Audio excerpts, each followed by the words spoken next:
you so much for being on. And I know we've got tons of training rooms packed full of people ready to learn from the amazing Jesse Cole. So Jesse, thank you so much for being here. Oh, so excited to be with you guys. Yeah, so I admittedly told everybody else I wore a yellow tux to our retreat. I stalked you all over social media. I was like, I'm bound and determined to get Jesse to share with everybody. Absolutely crazy. I know. It's been awesome. So can we start with you just telling everybody, most everyone's read your book, but for those who haven't, will you start with just telling a little bit about yourself, your background, and how you became the owner of the Savannah Bananas? Sure. Yeah. To put a context, I grew up a guy in Massachusetts, loved baseball, fell in love with baseball, played my whole life, went to college, scholarship, and then tore my shoulder. That ended my career. That was the best thing that ever happened to me because it led me to what I ended up doing. And so I took a job at 23 years old as a general manager of a baseball team. And the only way you get a job as a GM at 23 is it's the worst team in the entire country. So I took over a terrible performing team in Gastonia, North Carolina.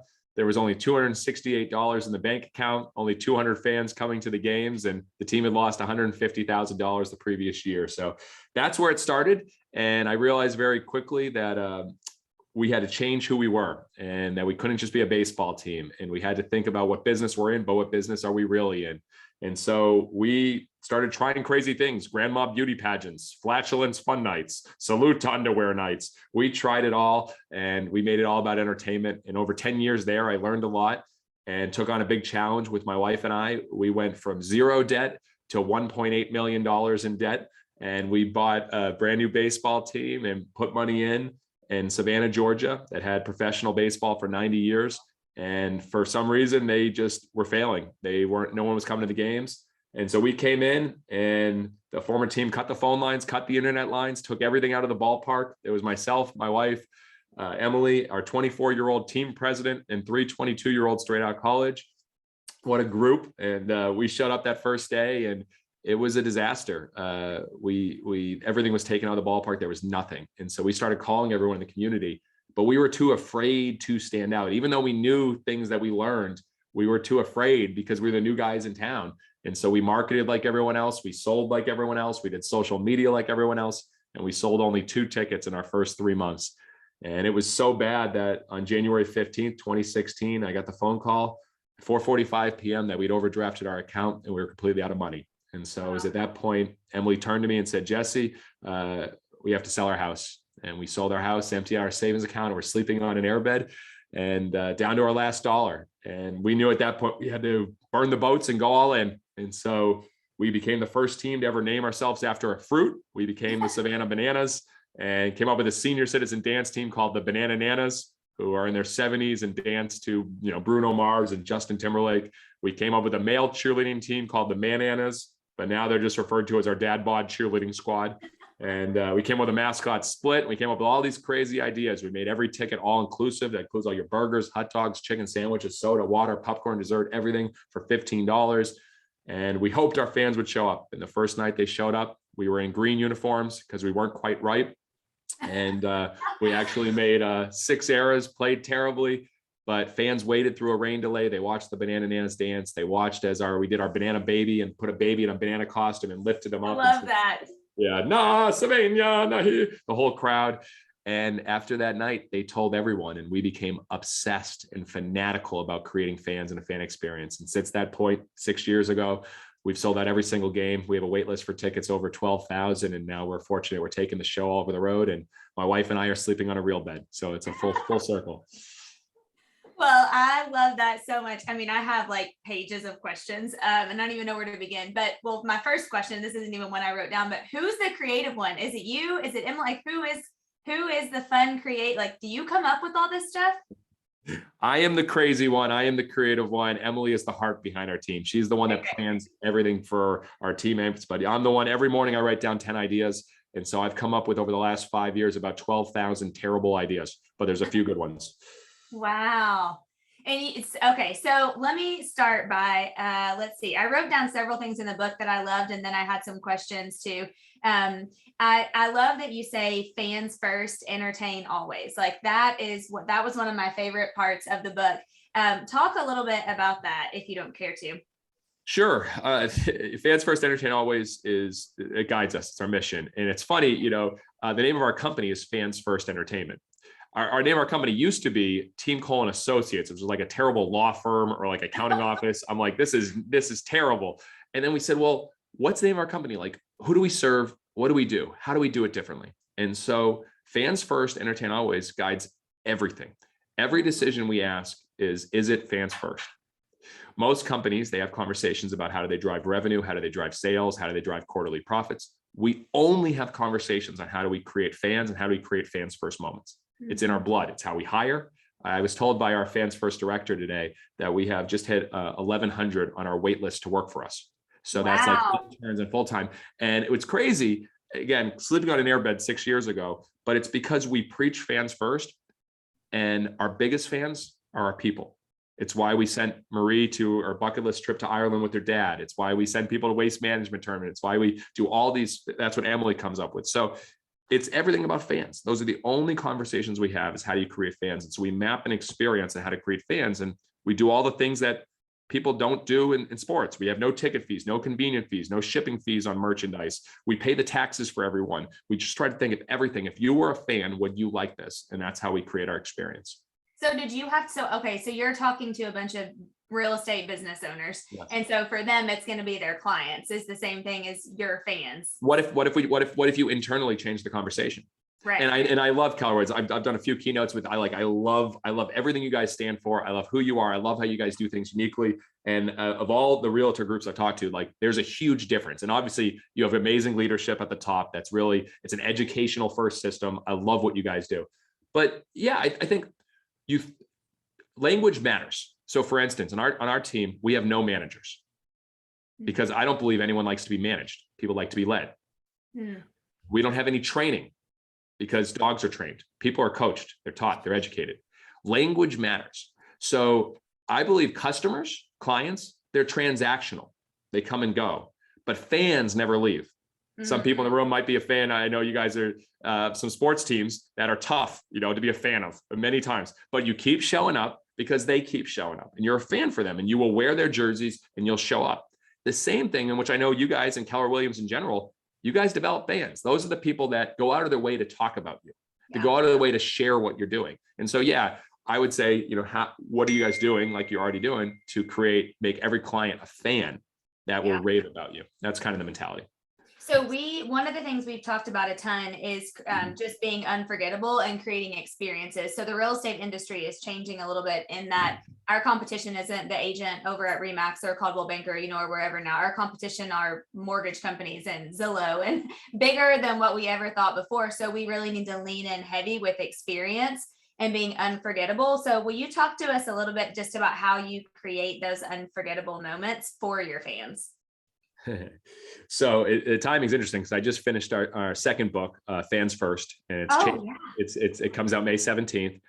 Change the game. I'm sure we'll be buying hundreds. So awesome. Thank you. It's called it's subtitled "Change the Game, Break the Rules, Create an Unforgettable Experience." Wow. And what we've learned, and again, this is everything for me is Walt Disney. I've learned so much from Walt Disney. Learned so much from P.T. Barnum. You can say whatever you want, but I've learned a lot from Amazon and Jeff Bezos and their customers. Oh yeah. But we have the 5 E's to create raving fans. And it starts, the number one, the starting point for creating fans is eliminating friction. So it's a starting point for all innovation. What are all the friction points? And especially like you guys and Zillow and all the digital, you can click and start the process right away. And sometimes the best customer service, and I've heard this from Amazon, is no customer service. So if that's your competition, they're eliminating friction. So then what I advise and what I share is we have to go over the top on the second E, and that's entertain always. Yeah. And I think it's like, oh, it's easy for you. You're in a yellow tuxedo. Well, the definition of entertain is to provide enjoyment. It's to provide amusement. And so if we look at this, I believe we're all in the entertainment business. So if you're playing a host to a party, when people walk into your house, you say, can I take your coat? Would you like a drink? Here, you can sit right here. Here's some hors d'oeuvres. And you play a host to a party. That's entertaining. I'm entertaining guests. And it's what you guys, and I know so many great realtors do. Yeah. What we do in that phase, and I won't go into the other E's right now, but just in entertain always, we are so fanatical about every step of the journey. And so, give you an example. When people buy a ticket from us, the first thing that happens, they don't get a payment confirmation. They get a video sent to them. And so the video would be something like, I was put one up a couple of years ago. Each year we do a new one, but mine was, congrats, you just made the best decision of your day. Right now, as your ticket order came in, a high priority siren went off at our stadium. And our Bananiacs rushed to the ticket laboratory to produce your tickets. And then a banana nana slowly walked in and hand selected your tickets, placed them on a silk pillow. We raised the silk pillow up in the air and sang, Na Savannah, to celebrate the birth of a new fan. And then we walked your tickets down to our vaults where they're underneath maximum security, waiting for you to go bananas. And people get them and they're like, what is happening over there? And then the next step we do is every person that buys a ticket gets a thank you call.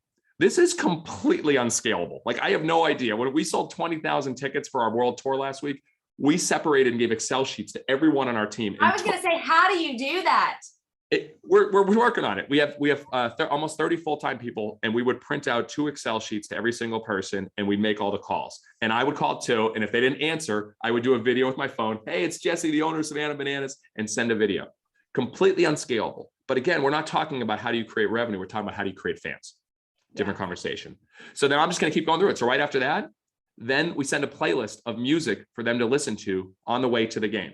Oh, great idea. So again, you guys have an open house or whatever. Hey, here's some music to get you fired up for the day, fired up for your day. And you can set the tone. And so then they come in and the first thing they see at the house first thing they see at our stadium is our parking penguins. So we actually have people dressed up in penguin costumes who waddle like this and park your car. It makes no sense at all. But they remember it. They remember it and they pass out Freezy Pops to the kids and say, stay cool tonight as they walk in. Wow, that's neat. And so just long story short, like that's all mapped. And then our bathrooms are mapped. We have a professional high fiver. That's a 5-year-old kid. That's his sole job is to high five fans. He needs snack breaks every 30 minutes. We give him his candy. He's good. But and we actually pay him, which is breaking every child labor law there. But that's a whole nother story. So the reality is like, we are so obsessive with that. And then that's all the first, they haven't even come to our stadium yet. They've seen our players. They've seen the parking penguins. So like, what happens before they even see the house? And then Great question. Every person should be writing that down. What happens before they even see the house? Because you could create a fan right there. And then the last impression leaves a lasting impression. Yeah. And we were terrible at this for a while. And every stadium, people they leave. You might have some people thanking. And so finally we were like, no, we have to go big. And so, again, we can do it differently, but what's your parallel thinking here? We have our pep band and all of our characters thanking our fans. We do, hey baby, we do a big dance wherever. So everyone's walking out there getting a performance. And when we finish the night, we all get together and our band plays Stand By Me. And I'll never forget the first time it happened. The tuba started playing the beat. And I watched as our characters, our players, our staff, and our fans join in, arms around each other. Everybody singing Stand By Me. It's a moment that gives me goosebumps every night. And it's like, wow, only a couple hundred fans see it, but they leave and they go out to their car and they see that. And we learned that was our last impression. But before that, some people were leaving and they weren't getting that. So we bought thousands of banana moon pies. And so now whenever a fan leaves early, they get we're over the moon for you. Here's a banana moon pie. It's something that we just give part of the experience, an extra little touch. And then finally, last thing I'll share with this, we're doing it this year because we failed. After they leave, that's it. But now after every game, Emily and I are writing a handwritten thank you note. Wow. And we have a scanner that we're going to scan it and email it handwritten directly to them right after they leave the game. And then 1 week later, we're recording a song now, Bare Naked Ladies. It's been 1 week since you've been with us. You watched Hey Baby and saw the bananas. And so we're writing a song for 1 week after they experienced it to keep the journey going and keep creating fans. That's the obsession that we keep trying to plus it. So do you just have the best team ever? I mean, how do you do it and how do you get your team excited about it? I love you said having fun takes work and it takes a plan. And I love, I think you would pronounce her name Kiki, maybe. I love in the book is that how you say it? Yeah, Kiki, director. Yeah, get tipsy. Director of First Impressions. Yeah. Yeah. And I just love that, she completely changed her outlook when you had her out there selling beer. I think it was. I'm trying to remember beer. Yeah. Okay. But how do you get your team behind it, and how do you actually make it all happen? Because I think we have a lot of people that are probably watching and listening, and they're like, man, I would love to do all that stuff. How do I get my team on board? Well, I could tell from your energy, and it starts from the top.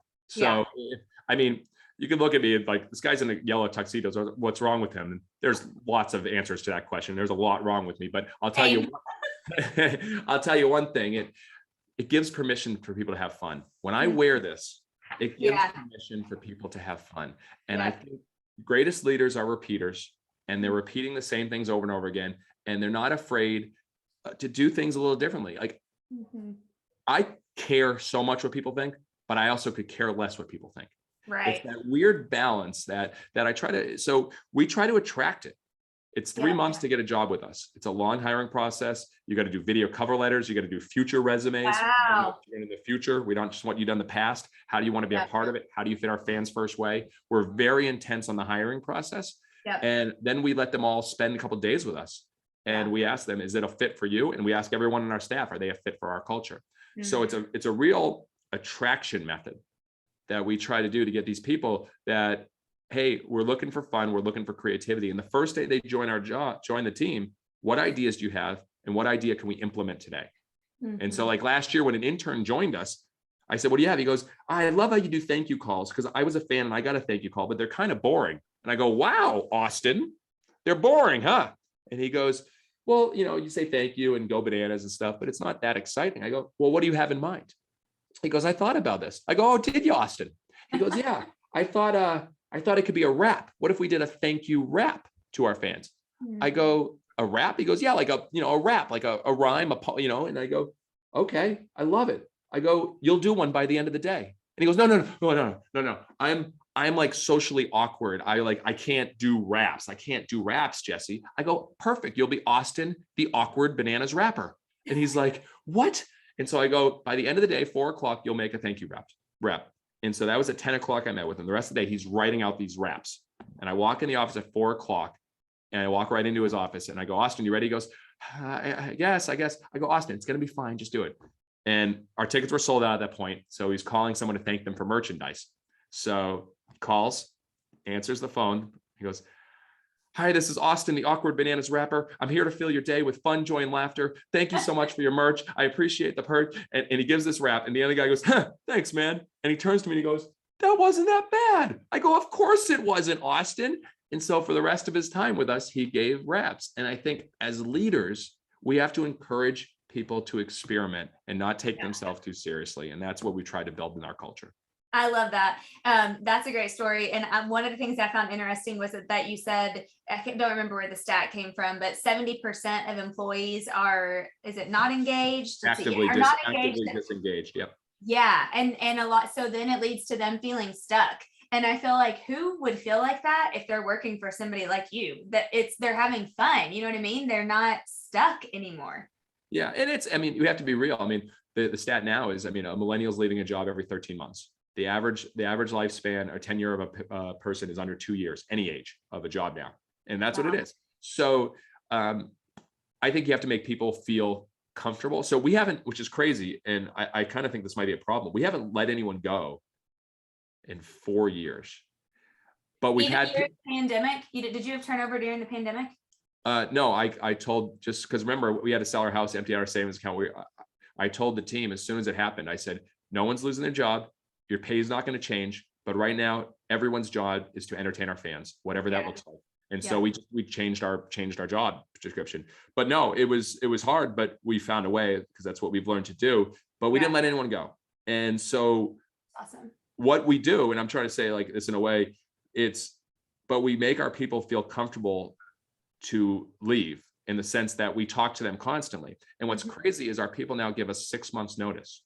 Wow. So we have about 1 a year because it's not normal. Like it's not normal, but like, because they feel safe. Yeah. And as leaders, how do we make people feel safe? Do we care for them as people, or do we care for them as employees and what they can do for us? Mm-hmm. And when you care for them as people, and Emily's the heart behind this, my wife, it's very easy to have that relationship. We're all in this together. Yeah. I love that. Okay, let's switch gears to being the you of the industry. And you kind of talked about this a little bit, but what advice would you give these hundreds of realtors that are watching and listening to this?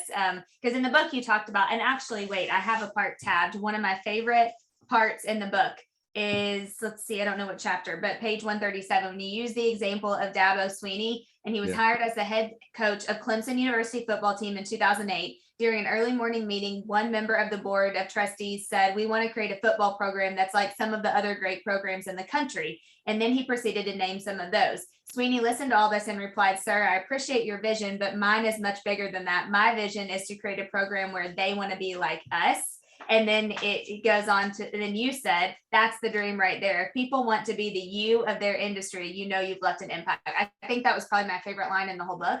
And I love that so much. So talk to these agents about, these realtors and business owners, about being the you of the industry. Well, thank you. And as a whole, Keller Williams has done that. Yeah. You guys have done that. Everyone aspires to be you. And as I've talked to other realtors, so you guys have built that. Now, how do you break that down and do that individually? And so the hardest question that I ask business owners that they really struggle answering is, what makes you different? Mm-hmm. And when I asked what makes you different, I said, you can't use in it. Better, faster, cheaper, anything that finishes with What are you the only one doing? So what I think about is, we actually put on our website, our About Us. What are all the things that we do that's different than no other team is doing? Yeah. When you do that, then what happens is people will start sharing that with others, and then that you become the you of your industry. So, it's really hard, because I think everybody, you don't want to be fake, you want to be authentic, but whatever you are, amplify it times 10. Like, this is actually me amplified times 10. Like, I love energy, crazy, fun, ideas. When I put this on, it's showtime, and I take it to another level. So what is that for you? If it is, thank you. Obviously I talk in the book about the thank you experiment that changed my life. How can you be known for the unique thank yous you do? What can you be known for?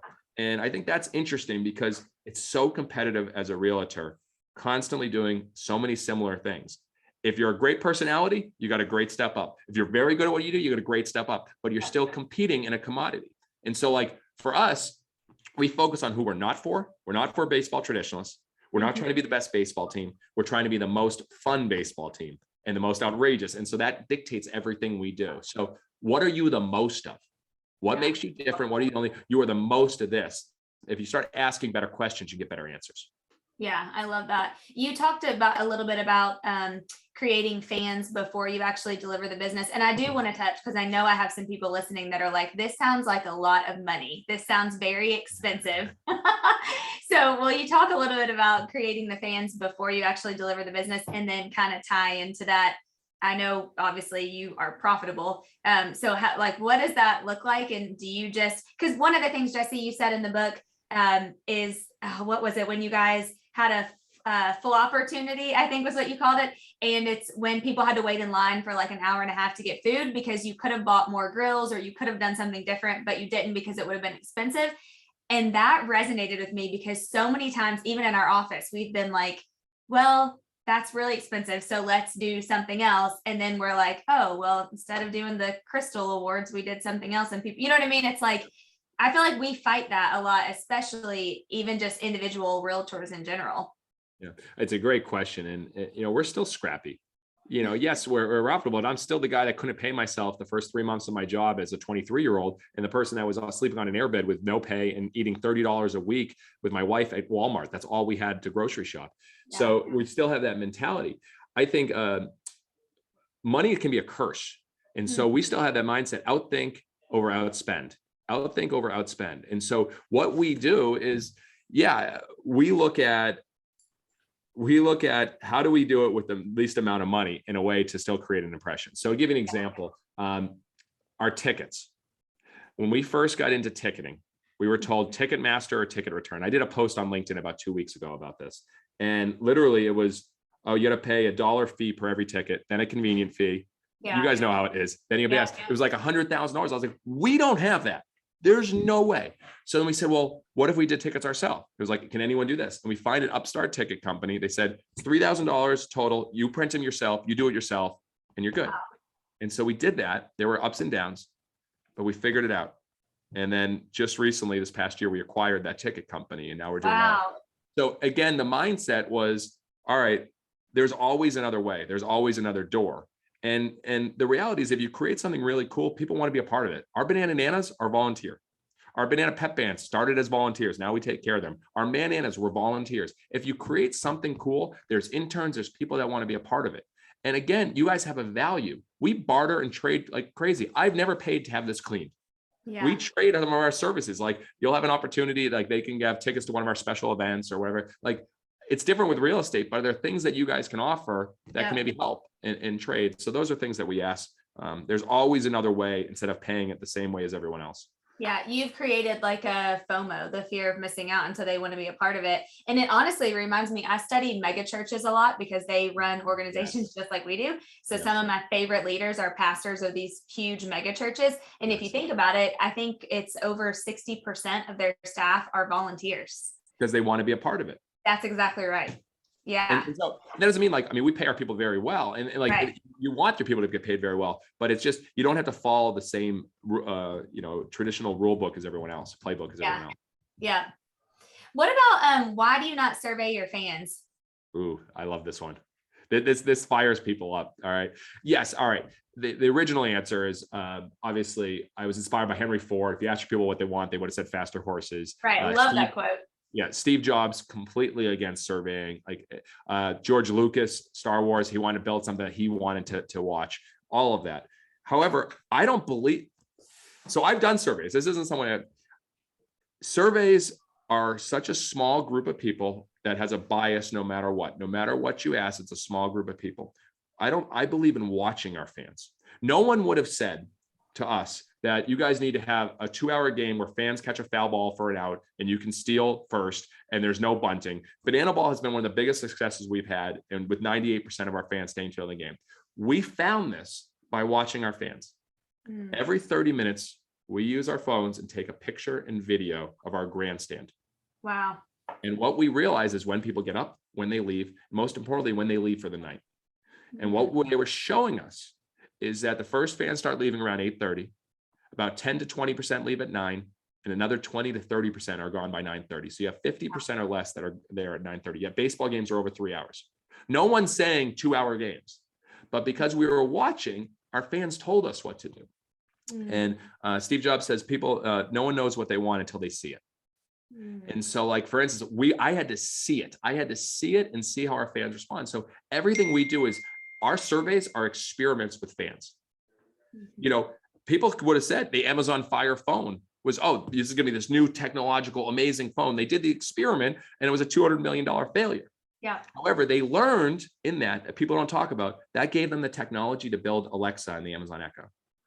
So that was one of the $200 million great research and development because of a failure. There's no survey that would have told them that they need to put something that looks like a Pringles can in their kitchen that listens to you and plays music and does all that. No one would have said that, but they listened. Yeah, exactly. Yeah, that's great. But do you encourage them to leave reviews, right? Or do you? Reviews are great. I believe if you're delivering such a great experience that they'll find a way to give a review. So yeah. I love that. I want to create an experience where our fans feel like they're taking advantage of us. And if you create an experience where your fans are taking advantage of you, they will find ways to tell more people about it. When our fans say, I'm going to eat 4 burgers, 3 hot dogs, 2 cheeseburgers, I'm going to eat you out of house and home, I go, good luck, buddy. And good luck, to your wife or whatever that later that night. But that's a whole nother story. But like, go for it. We put policies in play because of the 1% that take advantage of it. Yeah. No shoes, no shirt, no service. What? Because one guy a day walks in with no shoes, no shirt. Like, don't develop rules. We let any fans bring food and beverage into our stadium because they set up all these other rules for a small percentage of people. I learned that from Disney. That's a great point. Yes. I learned that from Disney. My wife and I were like, we're going to see how Disney handles this. So we put 2 bottles of water in her purse. And we're like, we're going to see. And we're walking up to Magic Kingdom. And then this family in front of us has a giant cooler with so much food and drinks. And the guy was like, security guard, have a magical day. I was like, what? because they don't want to hurt the first impression. They don't want to set up. So yeah, we don't believe in surveys. We believe in watching our fans, and we believe in not punishing our fans because of one fan that did something that wasn't great. Yeah, love that. Love that. Okay, let's see. I just have a couple more things. I like when you talk about, well, that kind of goes with your quote of listen carefully, respond creatively. So that you kind of touched on that. Anything else you would add on that? No, it's great advice I learned from Darren Ross, the CEO of Magic Castle Hotel. Wow. They ask people, you guys have an opportunity as realtors to know more about clients, potential fans than anybody else. Yep. The question is, when you listen, do you actually figure out ways to respond? When the generic gifts, I've bought and sold houses. Most I don't get a gift. Sometimes I get a champagne. I don't drink champagne. You know what matters to me and my kids. I talk about it. This is what we're looking for in our house. This is what the kids like to do. This is what my wife and I love to do. If you listen carefully to that, you can respond with an appropriate gift or an appropriate gesture or something like that. If I was a realtor, I would have more notes on the people that I work with than anything. And I think Keller Williams does do a good job of that. But I think that's the listen carefully, respond creatively. Yeah. And actually, it's funny because we just got back from our convention, our annual convention, and it was actually in Orlando. And so we did Epcot and some things this year. And one of the things that Gary Keller talked about a ton is just being able to get as much data as you can about your clients, because not like the days of just knowing their birthday are over. You need to know like their kids' names and their kids' birthdays, and when they lose their first tooth and their pets' names, all of those things, so that you can be intentional with the experience that you deliver to them. And it's not like a one size fits all type thing. 100%. When we find out one of our members is having a baby, our fans first director sends them a onesie, a Bananas onesie, and says congrats. And that's before they're even born. We're hopefully creating fans before kids are even born. Like that can happen, obviously, when you think about that. Yeah, I love that so much. Okay, what about, I love, and I'm kind of bouncing all over the place, but you say nothing beats attention. And I like circled that in the book a million times. And I know we've kind of hit on that. But for somebody that maybe doesn't like attention or isn't great at that, what advice would you give them? It's not about you. Oh, it's not about you. Not about you. People like the funny thing is like, oh, look at Jesse, he's in a yellow tuxedo. He's doing it's about. No, it's about, because I believe so much in what we do that I know if you learn about what we do, that it's going to impact your life in a positive way. Yeah. And so attention beats marketing 1000% of the time. We marketed like everyone else and we failed like everyone else. But if you look at this past year, we were so fortunate this past year, and now it's just it hasn't been announced yet, but ESPN is doing a 6-episode TV show on the Bananas. So they're coming. Oh, awesome. Very, very exciting. Congratulations. Thank you. After 86 rejections, I think was the total count of 4 years. So we're there. It's the overnight success. But Jesse, how great is that? Because I just heard in November I went to a John Maxwell event that I go to every year, and Jamie Kern-Lima spoke, who was the female entrepreneur who came up with her own makeup, It Cosmetics, and she sold it to L'Oreal for $1 billion. And in there, she said that she talked to, I want to say 27 banks. She got 27 no's for her very first initial loan to be able to continue on to it was to get on QVC. She just knew when she got in, and good for you for continue, because I feel like sometimes we give up after 2 or 3 times when we're told no. And the reality is that a lot of times it takes way longer than that. 100%. And it's what gets us through is if you really believe in what you're doing. And I see mothers with tears in their eyes because they're holding their kids watching something together again. And I see that. I saw a family come up to me and said, that was so much fun. I go, oh, did you come into town for the game? They're like, yeah, we drove 40 hours from Utah for this game. We're driving 40 hours back tomorrow. It was everything we'd hoped for. I hear that. So I'm going to keep pushing through. And the same thing what you guys do, provide homes. You provide so much more than just a house. But anyways, so the attention is very simple. I've learned that, when we offered President Obama an internship, when we, after his term was over, when our players introduced themselves coming up to bat, now batting for the Bananas myself, when we had a batter go up with a caddy and he had a golf bag and he came out with a rangefinder and the golf batter, those got millions of views and we're all over ESPN and the Golf Channel. That drew so much more attention to us because we were creating attention by entertaining. Yeah. We never post things about trying to buy from us. Wow. Like we literally, we eliminated all of our advertising from our stadium, which was the dumbest business move you could ever make 2 weeks before the pandemic. We threw away hundreds of thousands of dollars, but we believed in that. No one wants to be sold to, marketed to, or advertised to. No one's coming to our ballpark for that. If we're really fans first, we're going to throw away hundreds of thousands of dollars to believe it. Now what's happened, our merchandise is 5 times what we did in total sponsorship because our fans are investing in a brand that they believe in. Wow. So what we can't do is we can't say, buy this shirt, buy this ticket, buy this, because that is noise. What we do is we entertain with those attention getting moments. And then people say, I got to see this live. So that's what I mean by attention. Mm-hmm. Man, I hope all of our agents right now are really listening to that, because I'm just thinking, how often do we post another sold again, sold another, just sold another, or come listen to this great sponsor or do this. And ultimately, if we're really thinking about our clients first, that's not a great approach. Well, it put yourself in their shoes. So like every night at our stadium, we go undercover. I learned this from Walt Disney. So I take off the yellow tuxedo one night, we go undercover fan, and we park with the fans, walk with the fans, sit with the fans. So if you're going undercover, if you're going to go buy a house, do you want to, keep getting all these messages about this, this, and this? Do you think about what would be your perfect experience going through it, from connecting with you to sharing with you to going through the process to when you buy to afterwards, and then map that. And that's kind of how we try to create it for our fans. You've said map a couple of times. Like, will you just kind of go deeper on that? Yeah, map the moments. So, I mean, again, it's the very specific of how we communicate with our fans. So it's from when they first go to our website, from when they call us, our voicemail is Savannah, na, na, na, you've reached the Savannah Bananas, na, na, na. Sorry about my voice. It's terrible, but it's that Camilo Cabello song. Yeah. Our hold music is ring, ring, ring, ring, ring, ring, ring, banana phone. And every 2 weeks, someone calls us and asks us to be put on hold. It's the weirdest thing in the world. It makes no sense to me. But the reality is, how many times have we called the voicemail and says, please listen closely as our menu options have changed? Like, no one needs to hear that. So even mapping the moments of when they don't get in touch with you, when they go fill out a contact form, what do they get sent back automatically? How quickly do they hear from you? When they get your voicemail, is it fun? Is it different? What's your email signature? Is it the same as everyone else's? All those questions, all those opportunities. What's your name tag? Is your name tag the same? A professional name tag? No one goes home and says, honey, I met the most professional person today. He was so professional. I just want to tell you about his professionalism. We talk about unique, memorable, fun, different. So how are you that? And so we try to map the moments, map the remarkable. That's the best market in the world. Remarkable. Yeah, I love that. Sorry, I'm getting excited now. No, well, you got me. I'm like trying to write things down at the same time. Okay. I have good news. I see there's a recording button up I know. here.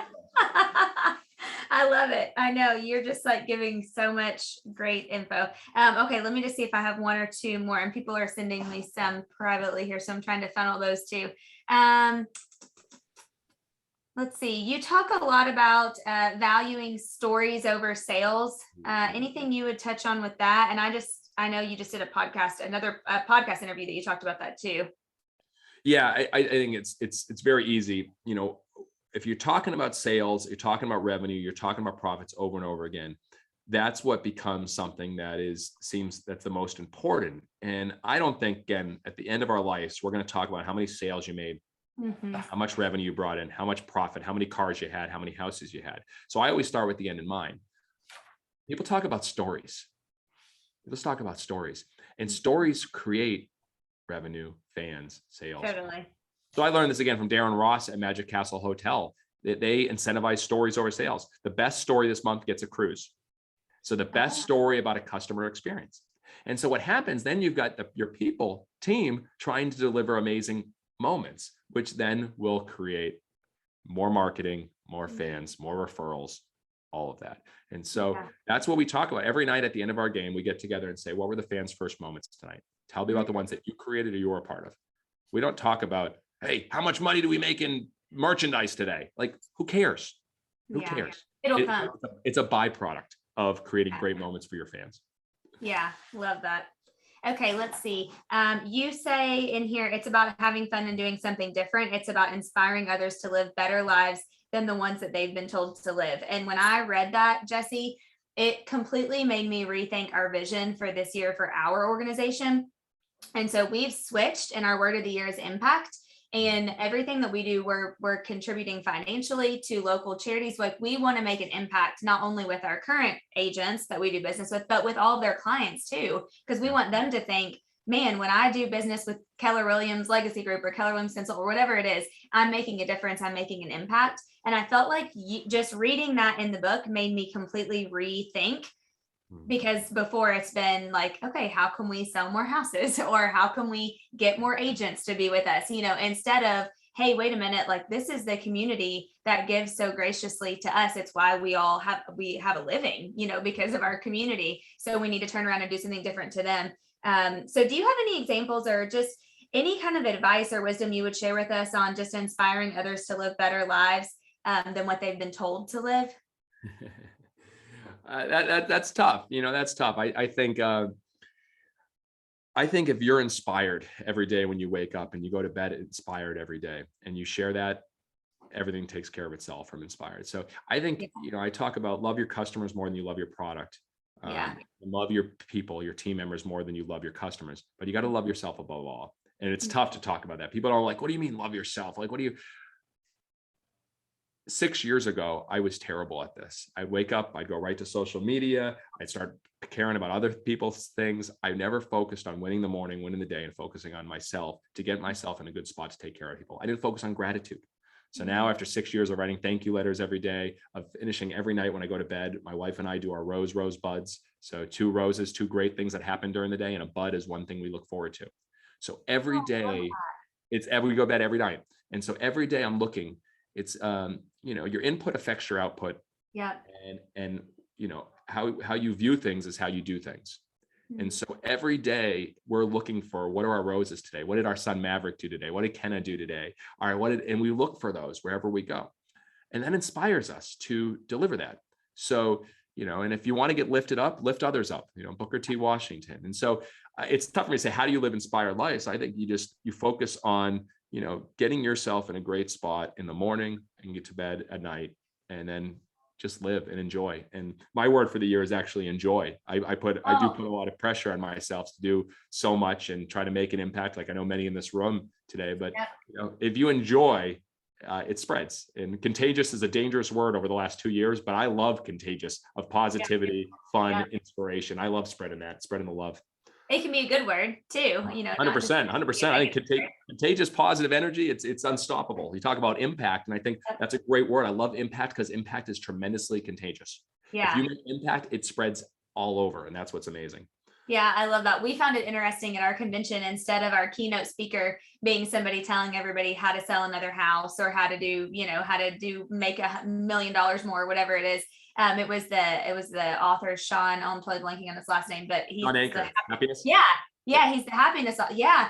And it was interesting because of all the people that were there and of everybody on our team, that was their most memorable moment. And I said, kudos to the leadership team for realizing that that's what people need right now. And I think it's been a rough couple of years.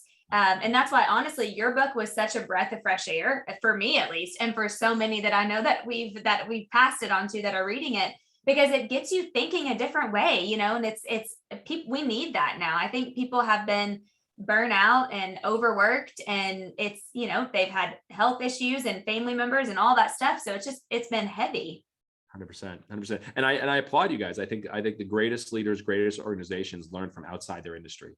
They get outside influences and they bring that in. And I think that's what's so, like Sean Aker, happiness advantage. It's not talking about sales, like just happy. Like it's great. I mean, I love it. He's a big inspiration for me as well. But that's great.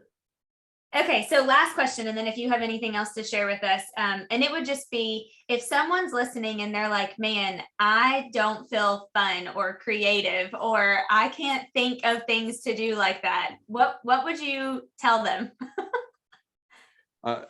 Creativity, everybody's creative. And I that really bothers me. Start listening to Duncan Wardle, the former head of innovation of Disney. He's so brilliant in a lot of things he shares, but everybody's creative.